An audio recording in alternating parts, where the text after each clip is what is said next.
Kenapa jadi orang baik itu malah capek banget ya? Pernah gak sih kamu ngerasa kayak gitu? Kamu udah coba jujur, gak mau nyakitin orang, bahkan udah mati-matian buat berusaha taat. Tapi kenapa masalah malah datang bertubi-tubi? Kayak gak dikasih napas. Sedangkan di luar sana, orang yang bodoh amat sama dosa, hidupnya malah kelihatan asik-asik aja, lancar dan tanpa beban. Kalau hari ini kamu lagi ada di titik ini, tolong jangan skip video ini dan tonton sampai akhir. Karena ada satu rahasia besar yang perlu kamu tahu. Bisa jadi kamu bukan sedang dihancurkan, tapi Allah sedang nyiapin wadah yang jauh lebih besar buat sesuatu yang gak pernah kamu bayangkan sebelumnya. Ayo, kita bahas pelan-pelan. Ada satu realita yang jarang banget dibahas. Banyak orang baik di sekitar kita, tapi justru hidupnya malah yang paling berat. Bukan sekedar capek fisik yang habis tidur terus hilang, tapi capek batin. Kamu udah berusaha jujur di tempat kerja. Kamu nahan diri buat gak bales kejahatan orang. Kamu pilih jalan yang benar meskipun itu sepi. Tapi kenapa rasanya dunia malah makin nekan kamu? Masalah datang gak pakai jeda. Baru napas dikit, udah ada ujian baru. Dan yang paling berat, kamu ngerasa gak layak buat ngeluh. Ada suara di hati yang bilang, masa gue ngeluh sih? Kan katanya gue orang beriman. Akhirnya apa? Kamu diam-diam nanya dalam hati, Allah, sebenarnya sayang gak sih sama aku? Yang bikin sakit itu sebenarnya bukan cuma ujiannya, tapi kebingungan. Kamu buka sosmed, lihat orang lain yang hidupnya asal-asalan, gak peduli aturan, tapi rezekinya kayak ngalir terus. Hidup mereka kelihatan ringan banget. Sementara kamu harus kuat, harus sabar, harus nahan semuanya sendirian. Di malam hari, pas semua orang udah tidur, kamu sendirian sama pikiranmu. Muncul pertanyaan, apa aku salah jalan ya? Apa aku kurang baik? Atau Awonor lagi marah sama aku?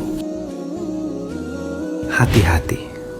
Di titik inilah banyak orang yang tumbang pelan-pelan. Bukan karena dosanya besar, tapi karena lelah yang gak dipahami oleh siapapun. Tapi coba deh kamu dengerin ini baik-baik. Emas itu gak jadi murni cuma karena dilap kain halus. Emas itu dimurnikan lewat panas. Semakin mahal emasnya, semakin tinggi suhunya. Allah itu gak pernah asal ngasih ujian. Allah gak bakal ngasih treatment yang sama buat orang yang mentalnya biasa aja sama orang yang lagi disiapin buat hal besar. Kalau hidupmu sekarang berat, itu tandanya level kamu sedang dinaikkan. Hatimu lagi dibersihin dari ego, mentalmu lagi diperkuat. Allah tahu kalau kamu dibiarin hidup nyaman terus, kamu gak akan pernah tumbuh. Allah itu lagi ngebersihin orang-orang yang mau dia deketin. Jadi, ujian itu bukan cara Allah ngejauh, tapi cara Allah ngebisikin, sini, dekat sama aku aja. Masalah sebenarnya bukan hidupmu yang terlalu berat, tapi kita yang salah ngira arti bahagia. Kita pikir bahagia itu hidup tanpa masalah. Padahal dalam iman, bahagia itu adalah punya hati yang lebih besar dari masalahnya. Banyak orang kelihatan tenang, padahal hatinya kosong. Dan banyak orang kelihatan berat hidupnya, padahal Allah lagi ngisi hatinya pakai kekuatannya langsung. Ujian itu tanda Allah serius sama kamu. Dia nggak mau kamu jadi hamba yang gampang retak pas kena badai dunia. Kalau kamu lagi di fase ini, titip 3 hal ini ya. Yang pertama, berhenti ukur cintanya Allah pakai kenyamanan. Allah itu lagi mendidik, bukan lagi memanjakan. Yang kedua, jangan bandingin prosesmu sama hasil orang lain.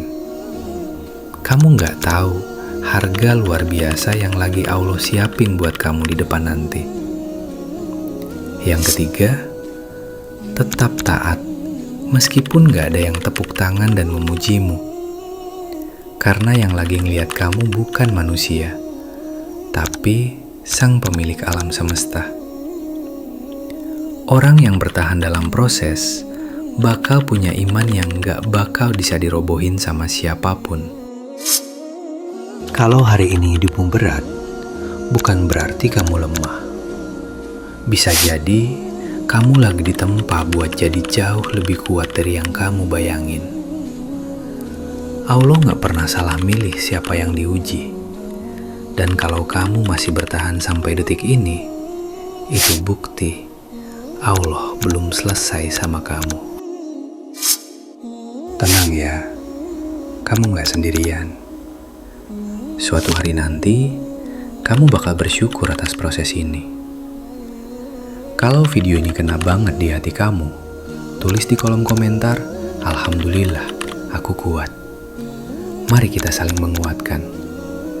Jangan lupa subscribe channel ini untuk menemani perjalanan hijrahmu dan dengarkan suara hati lainnya. Sampai ketemu di ruang teduh selanjutnya. Barakallahu fikum.